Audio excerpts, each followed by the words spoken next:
Hello, I'm here in the bathroom trying to help somebody else that might be having problems with this a drain. Um, this is my first video, so if it sucks, well, I'm sorry. But I looked online and I found a lot of different things that could ways to do it without having to buy an actual tool. But I come up with something else I think that will work just as good, if not easier.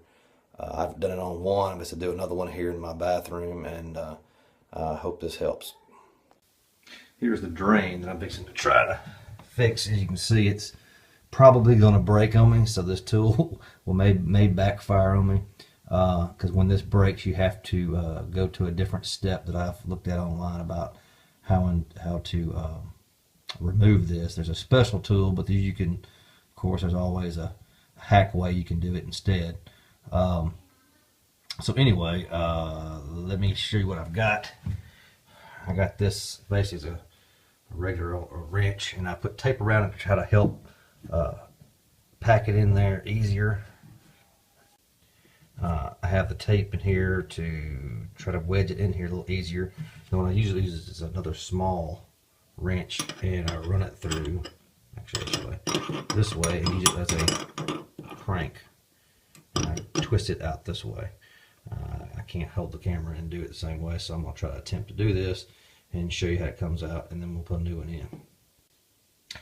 Well, as you can see by me trying to make a video like this, that one is actually going to break. It did break. So now we have to go to phase 2.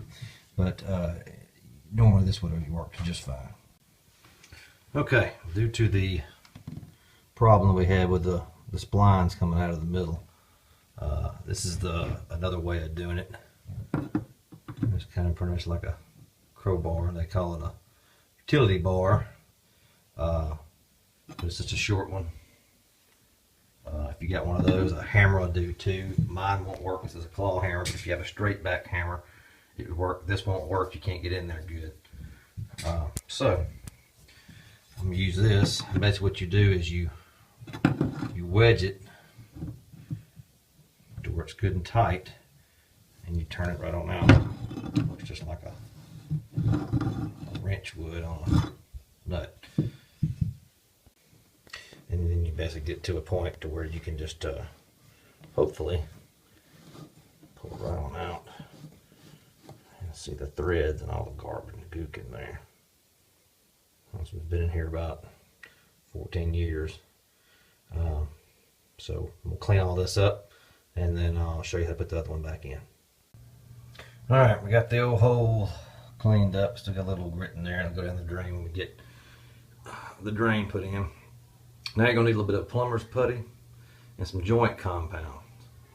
The joint compound, or pipe joint compound, is for the threads, and we can put a little bit on the washer that will actually go in between. And the washer goes in between here. Hold on one sec.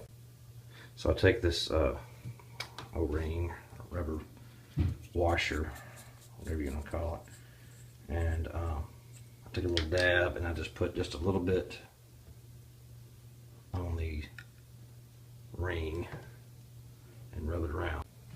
I rub it around it, and then I put it off in between the pipe and the tub. And then you want to get you some of this plumber's putty, and I'll show you how I do it. It's just like a Play-Doh. And I just take some out.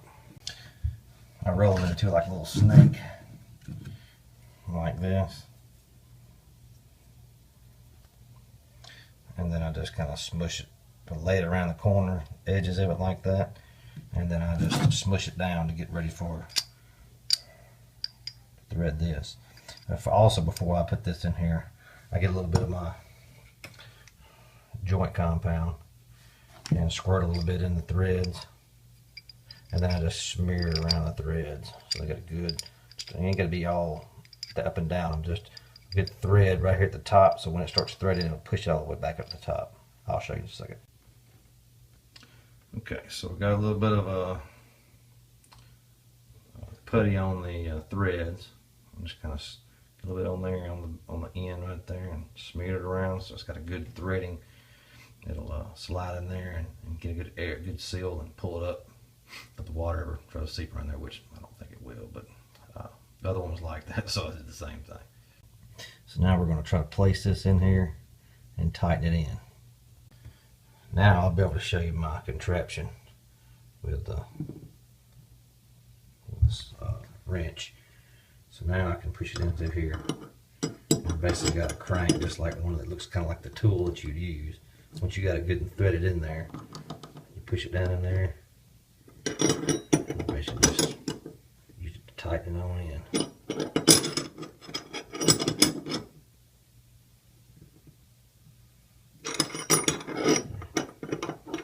You're going to want to get this thing pretty good and snug. Biggest thing is making sure when you push this thing down in here that you don't cross thread it, because then you got a mess. That's another video. But you snug that down just about a good snug fit. I mean, you don't want to break no threads or tear anything up, but you want to make sure you get tight, because the good thing is this putty that you got around the edges, it's going to seal it up. So once you tighten it down, you just peel off the remainder and take it and you put it back in here and throw it away. I'm cheap. I'm doing my own work here, so I'm going to hold on to it. Now that you're done getting that tightened up in there, you just take your threads and stop it.